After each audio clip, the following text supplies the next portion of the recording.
ಒಂದು ವಾರದ ನಂತರ ಕತೆನ ಸ್ವಲ್ಪ ಮುಂದಕ್ಕೆ ಓಡಿಸಿದ್ದೀವಿ. ನಮ್ಮ ಅಣ್ಣನ ಮಗನಿಗೆ ಸುಗುಣನ ಕೊಟ್ಟು ಮದುವೆ ಮಾಡಿದ್ದೀನಿ. ಅದಕ್ಕೆ ಮಕ್ಕಳನ್ನೆಲ್ಲ ಚೆನ್ನಾಗಿ ನೋಡ್ಕೊಳ್ಳಮ್ಮ ಅಂತ ಹೇಳ್ತಾ ಇದ್ದೀನಿ. ಇಬ್ಬರು ಮಕ್ಕಳು ಗಂಡು ಮಕ್ಕಳು ಇದ್ದಾರೆ. ಅದಕ್ಕೇ ಅತ್ಲಾಗೆ ಚೆನ್ನಾಗಿ ನೋಡ್ಕೊಂಡು ಚೆನ್ನಾಗಿದ್ರೆ ಸಾಕು ಅತ್ಲಾಗೆ. ಒಂದು ವಾರದ ನಂತರ ಸ್ವಲ್ಪ ಕತೆನ ಮುಂದೆ ಓಡಿಸಿದ್ದೀವಿ. ಯಾಕಂದರೆ ಎಲ್ಲರೂ ಸ್ವಲ್ಪ ಮುಂದೆ ಓಡಿಸಿ ಅಂತ ತುಂಬ ಜನ ಹೇಳ್ತಾ ಇದ್ರಿ. ಅದಕ್ಕೆ ಒಂದು ವಾರ ಮುಂದೆ ಓಡಿಸಿದ್ದೀವಿ. ಬರ್ರಿ ಪಾಪ, ಸ್ನಾನ ಮಾಡಿಸ್ತೀನಿ ಬರಪ್ಪ. ನಾನು ಆಮೇಲೆ ಮಾಡ್ಕೊಂತೀನಿ ಆಂಟಿ. ಸ್ನಾನ ಮಾಡ್ಕೊಂಡು ನೀಟಾಗಿ ಹೋಗ್ಬೇಕಣಪ್ಪ ಸ್ಕೂಲ್ಗೆ. ಬಾ, ಸ್ನಾನ ಮಾಡಿಸ್ತೀನಿ ಬಾರಪ್ಪ. ನೀನಾದರೂ ಬಾರಪ್ಪ, ನಮ್ಮ ಮಿಕ್ಕಿನೇ ವಾಸಿ ಹೇಳ್ದಂಗೆ ಕೇಳ್ತಾನೆ. ಬಾರಪ್ಪ. ಹೋಗು ಅವನಿಗೆ ಮಾಡ್ಸೋಗಂಟಿ ಫಸ್ಟು. ಹೇಳ್ದಂಗೆ ಕೇಳಬೇಕು ನೋಡು. ವಿಕ್ಕಿ ಒದೆ ಇಲ್ಲಾಂದರೆ ಸುಗುಣ ಅವ್ರೊಂದು ಸ್ವಲ್ಪ ಹಠ. ಸುಗುಣ ನೀನು ಹೇಳಿ ಕರ್ಕೊಂಡೋಗು. ಹೋಗಪ್ಪ, ಹೋಗಿ ಸ್ನಾನ ಮಾಡ್ಕೊ ಹೋಗ್ರಿ. ಆಟ ಮಾಡ್ತಾರಮ್ಮ ಸುಗುಣ, ನೀನೇನೆ ಒಳ್ಳೆ ಮಾತನಾಗ ಹೇಳಿ ಅವ್ರನ್ನ ಸುಧಾರಿಸ್ಕೊಂಡು ಹೋಗು. ಅವರು ಆಟ ಮಾಡ್ತಾರೆ, ಅವ್ರು ಹಂಗೇನಿ. ಸಣ್ಣ ಹುಡುಗರು ಗೊತ್ತಾಗಲ್ವಲ್ಲ, ಆಟ ಮಾಡ್ತಾರೆ. ತಿಂಡಿ ಆಯ್ತಾ ಸುಗುಣ? ತಿಂಡಿ ಮಾಡಿದ್ಯಾ ಅಲ್ಲೇನೆ? ಟೊಮಟೊ ಬಾತ್ ಮಾಡಿದ್ದೀನಿ, ಅಲ್ಲೇ ರೆಡಿ ಆಗೈತೆ ಟೊಮಟೊ ಬಾತು. ಇನ್ನೇನು ಇಳಿಸ್ಬತ್ತೀನಿ ತಡೀರಿ. ಇಳಿಸಿ ಸ್ನಾನ ಮಾಡಿಸ್ತೀನಿ. ಇವ್ರಿಗೆ ಸ್ನಾನ ಮಾಡಿಸಿ ತಿನ್ನಿಸಿ ಸ್ಕೂಲಿಗೆ ರೆಡಿ ಮಾಡಿ ಫಸ್ಟ್ ಇವ್ರನ್ನ ಕಳಿಸ್ತೀನಿ. ನಮ್ಮ ಸುಗುಣನೂ ಒಂದಿಟ್ಟು ಸಿಟ್ನಾಳೆ ಕಣಪ್ಪ. ಅವಳು ಯಾತನ ಮಾತಾಡಿರು ಅನುಸರಿಸ್ಕೊಂಡು ಹೋಗು. ಒಬ್ರಿಗೊಬ್ರು ಅನುಸರಿಸ್ಕೊಂಡು ಹೋಗ್ರಿ. ಈಗ ಅಪ್ಪ ಮಂಜಮ್ಮ ಕೊಟ್ಟು ಮಾಡಿದ್ಕೂ ಇವತ್ತು ಮನೆ ಉಳಿತಪ್ಪ, ಮನೆಯಾಗೆ ಚೆನ್ನಾಗಿದ್ದಾರಪ್ಪ ಅನ್ಬೇಕು. ಅದಕ್ಕೇನೆ ಇವತ್ತು ಏನಾನ ನಾನು ಕೆಲಸ ಐತೆ ಅಂತಂದರೆ ನಾನು ಊರಿಗೆ ಹೋಗ್ತೀನಿ. ಯಾಕಂದರೆ ಅಲ್ಲಿ ಒಟ್ಟು ಬೋತ್ಗಳು ನಮಗೆ. ಅದಕ್ಕಾಗಿನ ನಾವು ಊರಿಗೆ ಹೋಗ್ತೀನಿ ನಾನು. ನೀನೇನೆ ಅನುಸರಿಸ್ಕೊಂಡು ಹೋಗಪ್ಪ. ಹಂಗೆ ಇರೋದು ಹೇಳ್ತೀನಿ. ಯಾಕಂದರೆ ಅವಳೊಂದಿಟ್ಟು ಸಿಟ್ಟಿಗೆ ತಡೆಯಲ್ಲ ನಮ್ಮ ಸುಗುಣ. ಅದಕ್ಕಾಗಿನ ಸರಿ ಆಯ್ತು ಬಿಡತ್ತೆ. ನನಗಿನ್ನೇನು ಗೊತ್ತಲ್ಲ ಅವಳು ಸಿಟ್ನಾಳಂತ. ನಾನು ಮುಂಚೆ ಎಲ್ಲ ನೋಡಿದ್ದೆ. ಆದರೂ ಈ ಮಕ್ಕಳು ಸ್ವಲ್ಪ ಹಠ ಮಾಡ್ತವೆ. ನಾನು ಇವ್ರಿಗೂ ಹೇಳ್ತೀನಿ, ಅವಳಿಗೂ ಹೇಳ್ತೀನಿ. ಒಂದು ಸರ್ಸ್ಕೊಂಡು ಹೋದರೆ ಯಾವುದೂ ಇರಲ್ಲ ಬಿಡು. ಹೆಂಗೋ ಇವಾಗ ಸುಗುಣ ಇರೋದಕ್ಕೆ ನಮ್ಮ ಮನೆಗೆ ಎಲ್ಲ ಕೆಲಸ ಮಾಡ್ಕೊಂಡು ನನಗದೊಂದು ಇವಾಗ ತಪ್ಪ ಎಲ್ಲ ಕೆಲಸ ಮಾಡ್ಬೇಕಂದ್ರೆ ತುಂಬ ಬೇಜಾರಾಗತ್ತೆ ಕಣತ್ತೆ.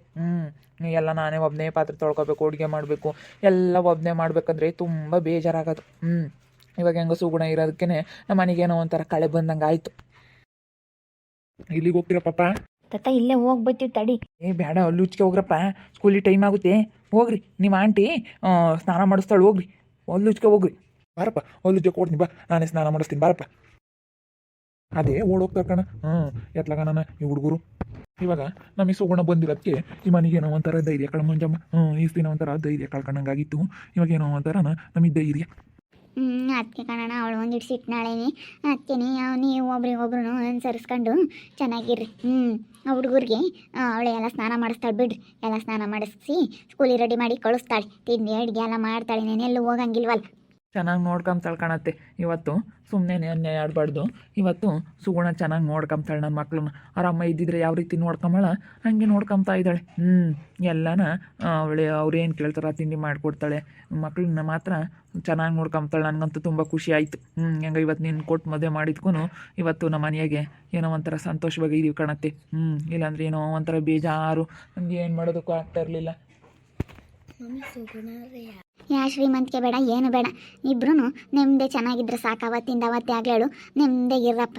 ನೆಮ್ಮದಿಗಿದ್ರೆ ಯಾವುದು ಇರಲ್ಲ ನಿಮಗೆ. ಅದೇ ಅತ್ತೆ, ನಾವು ಸ್ವಲ್ಪ ಮನೆ ಕಟ್ಕೊಂಬನ ಅಂತ ನೋಡ್ತಾ ಇದ್ದೀವಿ. ಇದು ಒಟ್ಟು ಮನೆ ಎಲ್ಲ ಹಳೆ ಮನೆ ಆಯ್ತು. ಅದಕ್ಕೆ ಸುಗುಣ ಮನೆ ಕಟ್ಕೊಂಬನ ಅಂತ ಹೇಳ್ತಿದ್ಲು. ಕಟ್ಕೊಂಬನ್ ಕಣಮ್ಮ, ಕೈಯ ದುಡ್ಡಿಲ್ಲ, ಕಾಸಿಲ್ಲ. ಈಗಳ ತೀರ ಬರೋ ದುಡ್ಡೆಲ್ಲನ ಎಲ್ಲ ಆಸ್ಪತ್ರೆಗೆ ಇಕ್ಕಿವಿ. ಅಮ್ಮಗೆ ಬೇರೆ ಚೆನ್ನಾಗಿರಲಿಲ್ಲ. ಅಮ್ಮಯಿಂದ ಹಾಕಿದಂಗೆ ಇವಳಿಗೆ ಅಯ್ಯೋ ಎಷ್ಟು ಸಾಲ ಐತೆ ಅಂದರೆ ನಿಜವಾಗ್ಲೂ ಎಷ್ಟೊಂದು ಸಾಲ ಐತಿ. ಅದನ್ನೆಲ್ಲ ಸಾಲ ಎಲ್ಲ ತೀರಿಸ್ಕೊಂಡು ಆಮೇಲೆ ದುಡ್ಡು ಕುಡ್ಕೊಂಡು ಕಟ್ಟೋಕ್ಕಾಗುತ್ತೆ. ಹಂಗೆ ಕಣಪ್ಪ. ಏಳು ದುಡಿದ್ರು ಆಸ್ಪತ್ರೆಗೆ ಇಕ್ಕಿದೀವಿ ಅಂದರೆ ಏನು ಉಳಿಯಲ್ಲ. ಅದು ಬೇರೆಯೇ. ಅದಕ್ಕಿಗೆ ಬೇರೆ ಸೆನಕಿಲ್ದಂಗೆ ಆಯ್ತು. ಆಮೇಲೆ ಇವಳಿಗಾಯ್ತು ವಿನೋದಿಗೆ. ಹಿಂಗೆ ಒಬ್ರಿಗೆ ಹಾಕಿದಂಗೆ ಒಬ್ರಿಗೆ ಸೆನಕಿಲ್ದಂಗೆ ಆದರೆ ಹಿಂಗೆ ಆಗೋದು. ಏಳು ದುಡಿದ್ರೂ ಇರಲ್ಲ ಆಸ್ಪತ್ರೆಗೆ ಇಕ್ಕಿದೆ.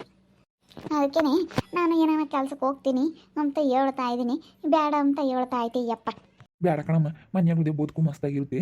ನಾನೇ ಹೋಗ್ತೀನಿ. ನಾನು ಯಾತ ಇಲ್ಲೇ ಕೆಲಸ ಯಾರು ಹೇಳೇವ್ರಿ ಹಿಂಗೆ ತಾಟ ನೋಡ್ಕೊಂಬೋದು ಹೋಗಿ. ಅದಕ್ಕೆ ಯಾರು ಹೇಳೇವ್ರಿ ನಾನು ಹಿಂಗೆ ಹೋಗಿ ಯಾರ್ದನ ಕೆಲಸಗಳು ಮಾಡ್ಕೊಂಡು ಇರ್ತೀನಿ. ನೀನು ಆ ಹುಡುಗರು ನೋಡ್ಕೊಂಡಿರಮ್ಮ. ಆ ಹುಡುಗರು ಒಂದು ಚೆನ್ನಾಗಿ ನೋಡ್ಕೊಂಡು ನೀನು ಅಷ್ಟೇ. ನೀನೇನು ಆ ಕೆಲಸಕ್ಕೆ ಹೋಗ್ಬೇಡ, ಎಲ್ಲಿಗೂ ಹೋಗ್ಬೇಡ. ಎಲ್ಗೂ ಬೇಡ ಸುಗುಣ. ಮಕ್ಕಳು ನೋಡ್ಕೊಂಡು ಮಕ್ಕಳನ್ನ ನೀಟಾಗಿ ಸ್ಕೂಲಿಗೆ ರೆಡಿ ಮಾಡಿ ಕಳಿಸು, ಬಂದಾಗ ಹೋಮ್ವರ್ಕ್ ಮಾಡಿಸು. ಅವರಿಗೆ ನೀನು ಚೆನ್ನಾಗಿ ನೋಡ್ಕ. ನೀನು ಓದಿದೆಯಲ್ಲ, ಸ್ವಲ್ಪ ಹೋಮ್ವರ್ಕ್ ಮಾಡಿಸೋದು ಅದನ್ನು ನೋಡ್ಕೊಂಡು ಮಕ್ಕಳನ್ನ ನೋಡ್ಕೊಂಡು ಚೆನ್ನಾಗಿರು. ಯಾಕೆ ಕೆಲ್ಸಕ್ಕೆ ಹೋಗೋದು ಬೇಡ, ಏನು ಬೇಡ, ಸಾಕು ನಾನೇ ದುಡ್ದು ತಂದಾಕ್ತೀನಿ. ಅದೇನು ಬೇಕು ನಿನಗೆ ಕೇಳು ಅಷ್ಟೇ. ಒಟ್ಟಿನಲ್ಲಿ ನೀನು ಮಕ್ಕಳನ್ನ ಮಾತ್ರ ಚೆನ್ನಾಗಿ ನೋಡ್ಕ. ನಮಗೆ ಒಂದು ಸ್ವಲ್ಪ ನೀನು ಅನ್ಯಾಯ ಮಾಡಿದ್ರು ಪರವಾಗಿಲ್ಲ, ಮಕ್ಳಿಗೆ ಮಾತ್ರ ನೀನು ಚೆನ್ನಾಗಿ ನೋಡ್ಕೋಬೇಕು. ಹ್ಞೂ ನಮ್ಮ ಸುಗಣ, ನೀನು ಆ ಮಕ್ಳು ನೋಡ್ಕೊಂಡಿದ್ದೆ ನಿನ್ನ ಕಾಯೋದು. ನಿನಗೂ ಮುಂದೆ ಒಳ್ಳೇದಾಗುತ್ತೆ. ಮಕ್ಳು ನೋಡ್ಕೋಬೇಕು. ಹುಡುಗರ ಮೇಲೆ ಸಿಟ್ಟಾಗೋದಾಗಲಿ, ಒಯ್ಯೋದಾಗಲಿ, ಬಡಿಯೋದಾಗಲಿ ಇದೆಲ್ಲ ನೀನು ಮಾಡೋಕ್ಕೆ ಹೋಗ್ಬೇಡ. ಹೊಸಾರ್ನು ಚೆನ್ನಾಗಿ ನೋಡ್ಕೋಬೇಕು. ಹಂಗೆ ನಾನು ಊರಿಗೆ ಹೋಗ್ತೀನಿ ನಮ್ಮ ಇವತ್ತು. ಈಗ ಮತ್ತೆ ಹೋಗುವಂತ ಇನ್ನೊಂದೆರಡು ದಿವಸ ಇದ್ದು ಬತ್ಲಾಗಿ ಇರಮ್ಮ, ಇನ್ನೊಂದು ಹೇಳ್ತೀನಿ ಇರು. ಹೋಗ್ತೀನಿ. ಅವ್ನು ಯಾಕೋ ಮಾತಾಡ್ಸಂಗೆ ಇಲ್ಲ. ಅವನ ಅಣ್ಣ ನನ್ನ ಮದುವೆ ಮಾಡಿಕೊಟ್ಟಿರೋದಕ್ಕೆ ಅವ್ನು ಮಾತಾಡ್ಸೋದೇ ಇಲ್ಲ. ಅವರಿಗೆ ಹೊಟ್ಟೆ ಉರಿ ಕಣತೆ. ಯಾಕಂದರೆ ನಾವು ಹಿಂಗೆ ಇದ್ದಿದ್ರೆ ನೋಡ್ಕೊಂಡು ಖುಷಿ ಪಡೋರು. ಇವಾಗ ನೀನು ಸುಗುಣನ ಮದುವೆ ಮಾಡಿಕೊಟ್ಟಲ್ಲ, ಅದಕ್ಕೇ ಅವ್ರಿಗೆ ಒಂಥರನ ಇವಾಗ ಹೊಟ್ಟೆ ಉರಿ ಬಂದುಬಿಟ್ಟೈತಿ. ಯಾಕಂದ್ರೆ ಮದುವೆ ಮಾಡಿದ್ಲೋ ಏನೋ, ಅವ್ರ ಪಾಡಿಗೆ ಅವ್ರು ಇರೋರು ಸುಮ್ಮನೆ ಹೆಂಗೆ ಕಷ್ಟ ಬೀಳೋರು ಅದು ನೋಡ್ತಿದ್ವಿ ಅಂತ ಹೇಳಿ ಅವ್ರಿಗೆ ತುಂಬ ಇವಾಗ ಹೊಟ್ಟೆ ಉರಿತಾಯ್ತಿ. ಬಿಡತ್ತೆ, ಮಾತಾಡಿಸ್ಲಿಲ್ಲ ಅಂದರೆ ಏನಾಯಿತು? ಅಯ್ಯೋ, ಅವರು ಕೊಡಬೇಡ, ಸುಗುಣ ಕೊಟ್ಟು ಮದುವೆ ಮಾಡಬೇಡ ಅಂತ ಹೇಳ್ಯಾರ. ನಾನು ಕೊಟ್ಟು ಮದುವೆ ಮಾಡಿದ್ಕೆ ನೋಡಪ್ಪ, ಇವಳು ಕೊಟ್ಟು ಮದುವೆ ಮಾಡಿಳು ಅಂತೇಳಿ ಮಾತಾಡಿಸ್ತಾನಿಲ್ಲ. ಅವತ್ತೇನೂ ಮಾತಾಡಿಸ್ಲಿಲ್ಲ, ನಮ್ಮ ಅಣ್ಣನೂ ಮಾತಾಡಿಸ್ಲಿಲ್ಲ. ಅವಳು ಬಂದಿರೋಳು ಸೊಸೆನ, ಅವಳಿದ್ದು ಬೇಡ ಬಿಡ. ಮಾತ ಯಾರು ಹೆಂಗಿದ್ರಿ ಏನಂತೆ, ನಾವು ಚೆನ್ನಾಗಿದ್ರೆ ಸಾಕು ನಮ್ಮ ಮನೆಯವ್ರಕ್ಕೆ ನಾವು. ನಮ್ಮ ಸುಗುಣ ಅವೆಲ್ಲ ನಮ್ಮ ಮನೆಯಲ್ಲ ನಾವು ಭಾರಿ ಇದ್ದೀರಿ. ನಿನಗೆ ಇಲ್ಲೊಂದೆಲ್ಲ ಹೇಳ್ಕೊಡ್ತಾರೆ. ಮಕ್ಳು ನೋಡ್ಕೋಬೇಡ, ಹಿಂಗೆ ಅಂತ ಹೇಳಿ ಹೇಳ್ಕೊಡ್ತಾರೆ. ಅವನ್ನೆಲ್ಲ ನೀನು ತಲೆಯಕ್ಕೆ ಹಾಕ್ಯಬೇಡ, ಯಾರ ಮಾತನ್ನು ಕೇಳಬೇಡ. ಇಲ್ಲ ಕಣ್ಮಮ್ಮ, ನನಗೂ ಗೊತ್ತಲ್ಲ ಅವ್ರ ಬುದ್ಧಿ ಹೆಂಗೆ ಅಂತ ಹೇಳಿ ನಾನು ಯಾಕೆ ತಲೆ ಕೆಡಿಸ್ಕೊಂಬಕ್ಕೆ ಹೋಗಲ್ಲ. ನಾನು ನೋಡಿದ್ದೀನಲ್ಲ, ಇನ್ನು ಅವ್ರ ಮಾತೆ ಯಾಕೆ ಕೇಳಕ್ಕೆ ಹೋಗಣ ಮಮ್ಮ, ನಾನು ಏನು ಕೇಳಕ್ಕೆ ಹೋಗಲ್ಲ. ನನಗೂ ಗೊತ್ತು ಯಾರು ಹೆಂಗೆ ಅಂತ ಹೇಳಿ. ನಾನು ತುಂಬ ಜೀವನದಲ್ಲಿ ತುಂಬ ಕಷ್ಟ ಬಿದ್ದಿದ್ದೀನಿ, ನಾನು ತುಂಬ ಕಷ್ಟಪಟ್ಟಿದ್ದೀನಿ, ನಾನು ತುಂಬ ಬಿಟ್ಟಿದ್ದೀನಿ ಹೆಂಗೆ ಏನು ಅಂತ ಗೊತ್ತಾಗೈತೆ. ಇನ್ಮೇಲೆ ಅದ್ರ ಬುದ್ಧಿ ಕಲ್ಕೊಂಡು ಹೋಗ್ಬೇಕು. ನಾನು ಅವಾಗೆಲ್ಲ ದೊಡ್ಡವ್ರು ಹೇಳಿದ ಮಾತು ಕೇಳ್ದಲೇ ನನ್ನ ಜೀವನ ಹಿಂಗೆ ಮಾಡ್ಕೊಂಡು ಕೂತ್ಕೊಂಡೆ. ಬಿಡ್ಸುಗುಣ, ಅದನ್ನೆಲ್ಲ ಯೋಚನೆ ಮಾಡಬೇಡ. ನೀನು ಹಳೆದೆಲ್ಲನ ಇವಾಗ ನಂದು ಹೊಸ ಜೀವನ ಶುರುವಾಗೈತೆ ಅಂತ ಹೇಳಿ ಚೆನ್ನಾಗಿರೋದು ಕಲ್ಕ. ಅದನ್ನೆಲ್ಲ ಮರ್ತು ಬಿಡು. ನಾನು ಚೆನ್ನಾಗಿ ನೋಡ್ಕೊಂತೀನಿ, ನೀನು ಮಕ್ಳು ನೋಡ್ಕೊಂಡು ಚೆನ್ನಾಗಿರು ಅಷ್ಟೇ. ಚೆನ್ನಾಗಿದ್ರೆ ಯಾವುದೂ ಇರೋದಿಲ್ಲ. ಯಾರೇನಾನ ಅನ್ಕೊಂಬ್ಲೇಳು, ಯಾರೇನಾದರೂ ಮಾತಾಡ್ಕೊಂಬ್ಲೇಳು, ಒಟ್ಟಿನಲ್ಲಿ ನಾವು ಚೆನ್ನಾಗಿರ್ಬೇಕು. ನಾವು ಚೆನ್ನಾಗಿದ್ರೆ ಎಲ್ಲನ ನಮ್ಮ ಮನೆಯವ್ರಕ್ಕೆ ನಾವು ಎಲ್ಲರೂ ಚೆನ್ನಾಗಿರ್ಬೇಕು. ನಮ್ಮ ಸುಗುಣ, ಅದೆಲ್ಲ ಯಾತು ಮನಸ್ಸನ್ನ ಇಕ್ಕೆಮಕ್ಕೆ ಹೋಗ್ಬೇಡ ನೀನು. ಅದೇನು ಹಳೇದೆಲ್ಲನ ಅದೇನಾಯ್ತು ಅದನ್ನೊಂದು ಕೆಟ್ಟ ಕನಸು ಅಂತ ತಿಳ್ಕೊಂಡು ಸುಮ್ಮನಾಗು. ಅದ್ರ ಬಗ್ಗೆ ಯೋಚನೆ ಮಾಡಕ್ಕೆ ಹೋಗ್ಬೇಡ. ಅದ್ರ ಬಗ್ಗೆ ಯೋಚನೆ ಮಾಡಿದಷ್ಟು ತಲೆಯಕ್ಕೆ ಬರೀ ನಿನಗೆ ಅದೇ ಬರುತ್ತೆ. ಅದ್ರ ಬಗ್ಗೆ ಯೋಚನೆ ಮಾಡಬೇಡ ಸುಗುಣ ನೀನು. ಅವ್ರ ಬಗ್ಗೆನೇ ಯೋಚನೆ ಮಾಡಕ್ಕೆ ಹೋಗ್ಬೇಡ. ಊರೇ ನೆನೆಸ್ಕೊಂಬಕ್ಕೆ ಹೋಗ್ಬೇಡ ನೀನು. ನೋಡಿರಲ್ಲ ವೀಕ್ಷಕರೇ, ಇವಾಗ ನಮ್ಮ ದೊಡ್ಡಣ್ಣ ದೊಡ್ಡ ಅತ್ತಿಗೆಲ್ಲನ ನಮ್ಮ ಸುಗುಣನಿಗೆ ಈ ಮದುವೆ ಮಾಡಿಕೊಟ್ಟಿರೋದಕ್ಕೆ ತುಂಬ ಬೇಜಾರು. ಅವ್ರಿಗೆಲ್ಲ ತುಂಬ ಹೊಟ್ಟೆ ಉರಿ ಬಂದೈತೆ. ಬೇಜಾರದಕ್ಕಿಂತ ಹೊಟ್ಟೆ ಉರಿ. ನಮ್ಮ ಸುಗುಣನಿಗೂ ಇವಾಗ ಒಂಥರ ಬೇಜಾರು. ಅವಳಿಗೂ ಇವಾಗ ಚೆನ್ನಾಗಿ ಬುದ್ಧಿ ಬಂದೈತೆ, ಯಾರು ಹೆಂಗೆ ಏನು ಅಂತ ಹೇಳಿ ಚೆನ್ನಾಗಿ ಅನುಭವಿಸಿದ್ದಾಳೆ. ಅಲ್ಲಿ ಬೇರೆ ತುಂಬ ಎಂದಿದ್ದಾಳೆ. ಇವಾಗ ಬೇರೆ ಅವ್ನು ಬೇರೆ ಹಂಗೆ ಮಾಡ್ದ. ಇವಾಗ ಅದಕ್ಕೇ ಅವಳಿಗೂ ತುಂಬ ಬೇಜಾರು. ಅವಳು ಚೆನ್ನಾಗಿ ಇಟ್ಕೊಂಡು ಹೋಗ್ತಾಳೆ. ಮಕ್ಳು ನೋಡ್ಕೊಂಡು ಅದಕ್ಕೆ ಚೆನ್ನಾಗಿರಮ್ಮ ಅಂತ ಹೇಳಿದ್ದೀನಿ. ಮಕ್ಳು ನೋಡ್ಕೊಂಡು ಇವ್ರ ಮನೆಯವ್ರಿಗೆ ಇವ್ರು ಚೆನ್ನಾಗಿದ್ರೆ ಯಾರು ಏನು ಅಂದ್ಕೊಂಡ್ರು ಏನಂತೆ. ಯಾರು ಎಷ್ಟು ಮಾತಾಡಿರಿ ಏನಂತೆ, ಯಾರೆಷ್ಟು ಹೊಟ್ಟೆ ಉರ್ಕೊಂಡ್ರೆ ಏನಂತೆ. ಇವ್ರು ಚೆನ್ನಾಗಿರ್ಬೇಕು ತಾನೆ.